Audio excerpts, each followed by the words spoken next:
Ladies and gentlemen, welcome to the player ratings. The Pies, eventual winners, winning by 52 points at the Gabba.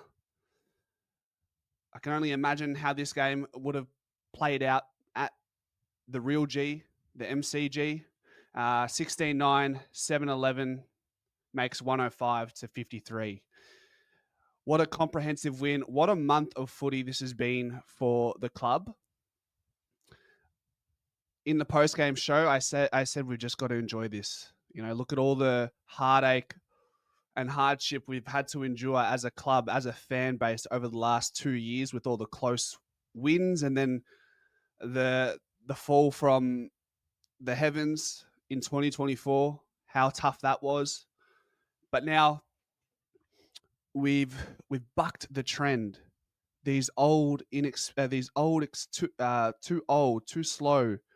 Well, too old, too slow is now presenting as one of the best defensive units the AFL has ever seen. And to travel well, experience carries a lot of weight. Teams can't go through our corridor. I didn't see a lot of grid work in the preseason when it came to defending the corridor. I think that's something that gets worked on in the video analysis. But what you can't measure is how important that experience in that side, the additions to the side that create added stability and cohesiveness in the communication across all lines of the field. Of course, the contest matters, the pressure, the clearance work, the pressure when the ball hits the deck, the tackles, that all matters. But you can't tell me adding Houston, Perryman, Houston, Membry, and then you've got Pendles, who's another year wiser, Sidey, who's another year wiser. Darcy Moore spends another year as a captain. Nick Daicos is getting older. He is a footy intellect. He lives and breathes the game and understands it at his ripe age of 22. So all this tied in together and not giving into the media spin that's been dished out for the last 12 to 24 months about how we're all too old and too slow. It just goes to show, stick to your guns. There's many roads that lead to Rome. There's many ways to skin a cat, and Collingwood are showing that in 2025. And that's why just turn off all the bullshit journos, turn off all the bullshit AFL shows who want their hot takes. Just follow what you know and what you love, and that's the Collingwood Football Club, and follow them along in every single way. Manny on the post-game show said what he loves about the club beyond anything is how we just stick fat by players who have faced adversities in their young life. Jordan De Goey, Dane Swan, the Rat Pack, and then they pay us back in full. So that was a nice highlight from the post-game show. But let's get into the player ratings, guys. Let's get into the player ratings, okay? Who do we want to do first? Should we start with the 200-game milestone man, Jamie Elliott? You know what? He was present in most segments of the game. How many touches he had? He had 13 touches. He kicked 2 goals, and I think he had 3 behinds, but also 9 score involvements. So that's a very high clip. That is a 75% of Jamie Elliott's disposals led to score involvements. So you cannot underrate that, and you can't undervalue that. His pressure probably wasn't there as much as what it's normally been, but the game as a whole was kind of lacking pressure. I think that was mainly due to the way Brisbane played the game. They played keepings off, and unfortunately for them, they just couldn't break us down, which speaks to the leadership and organisation in defending the corridor. They're a great kicking side. They're probably the best kicking side in the league, and they couldn't find a way through the middle. He got his 2 goals, celebrated well. That second goal was very nice. Was it the handball from who handballed it off? Beau McCreery. We got to do a ratings for him because he's been outstanding the last few weeks. What are we giving Billy Elliott? I think Billy Elliott with a goal assist. Oh, did he get a goal assist? No, he had 9 score involvements, 2 goals, 13 touches, 75% of his touches were in a scoring chain. I think you have to give Jamie Elliott. He had 5 shots on target. It could have easily been like a 9 out of 10. I think a 7.5 is fair for Jamie Elliott. I think that's a fair call. 7.5 for his standard, right? Let's go into Beau McCreery. Beau McCreary's stat line reads as the following, 11 touches, 6 inside 50s, 1 goal, 1 tackle, which again, we're not too concerned about, 8 score involvements, 2 goal assists. Probably 3-4 weeks ago and many times last year, we're asking for Beau 10 touches a game, couple goals. Give us something a little bit more than the pressure you bring. And that's great. That's the linchpin of his game, his pressure. I understand that. Appreciate that.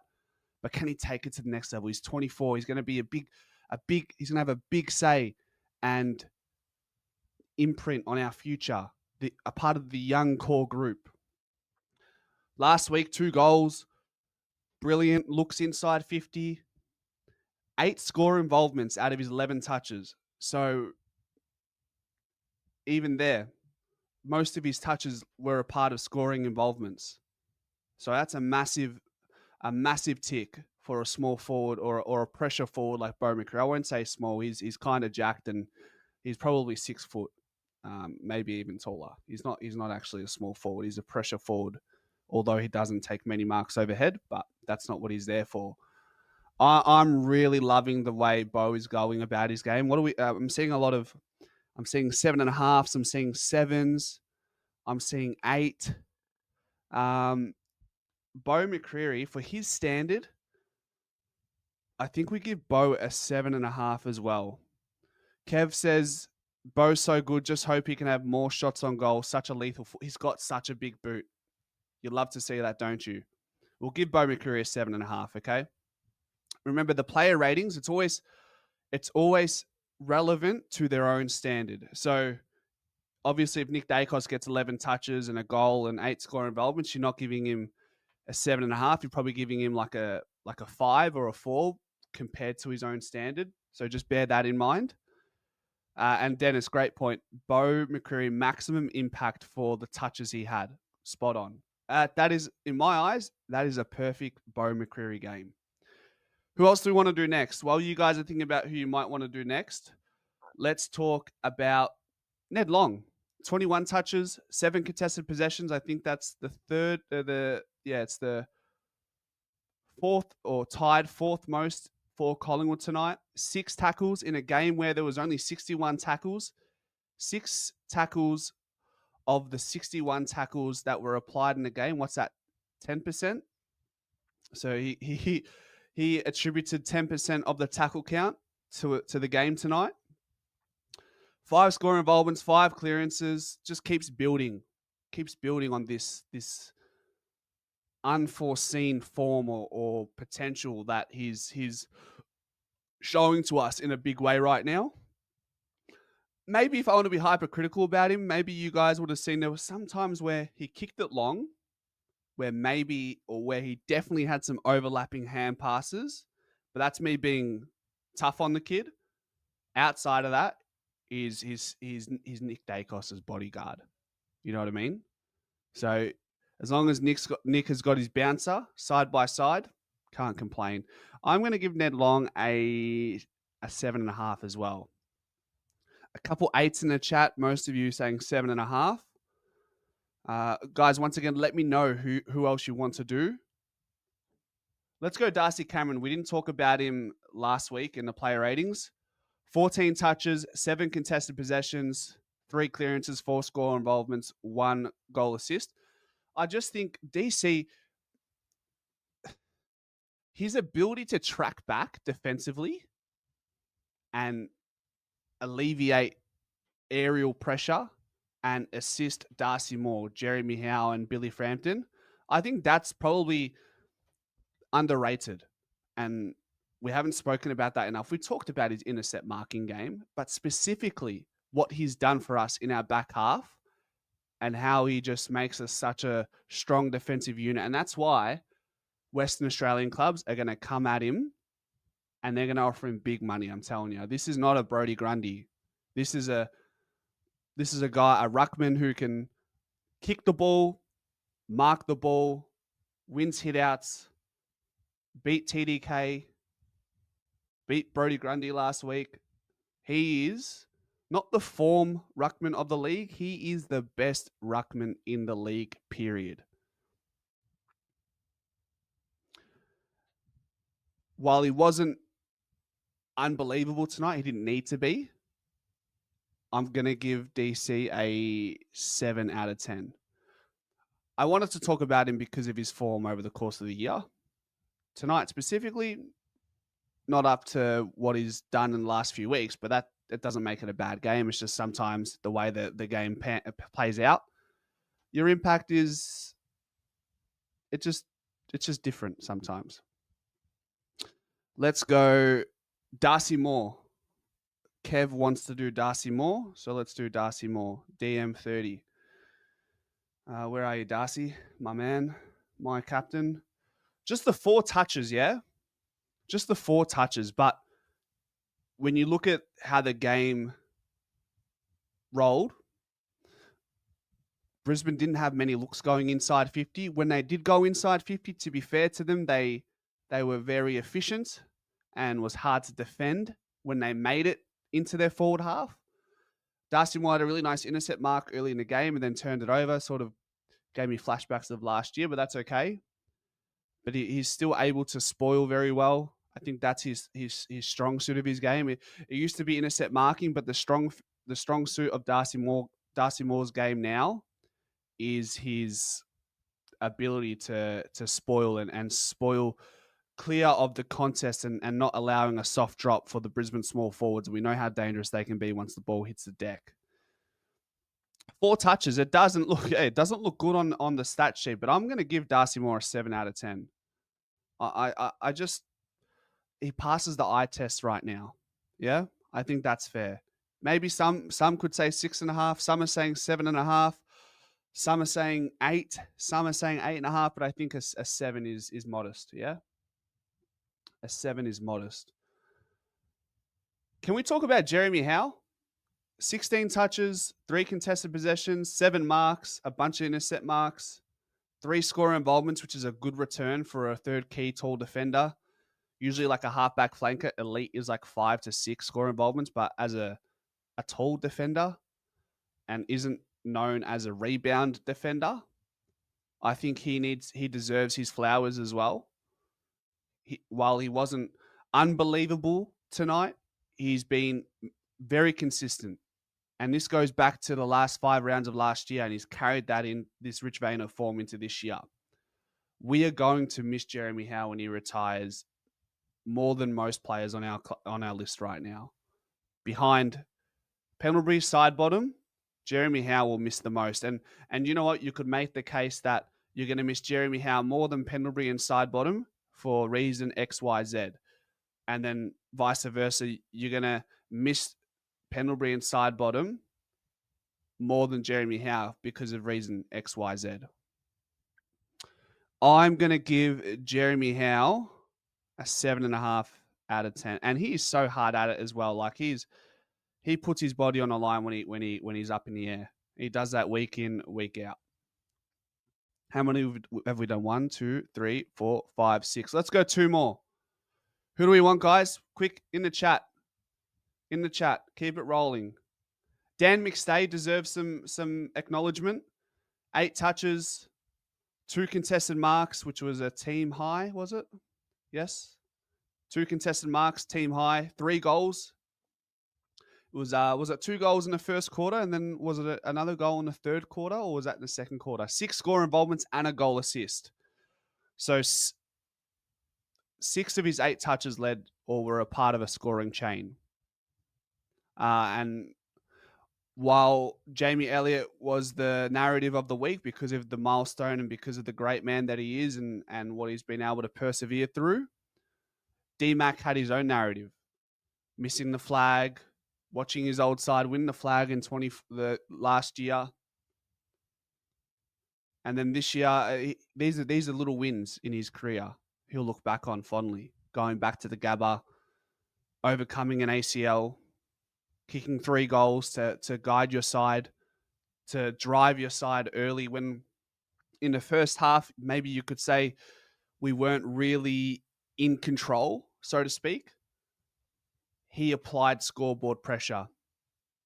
That's all you can ask for. I'm going to give McStay, because he was critical in moments that mattered early in the game, 8 out of 10. He was our best tool, in my opinion. And he battled well with Harris Andrews at times. Who else can we talk about? I mean, we can talk about Nick Daicos, but 38 touches, 10 contested possession, 12 score involvements. Had more tags on him than a designer bag, and they still couldn't stick it.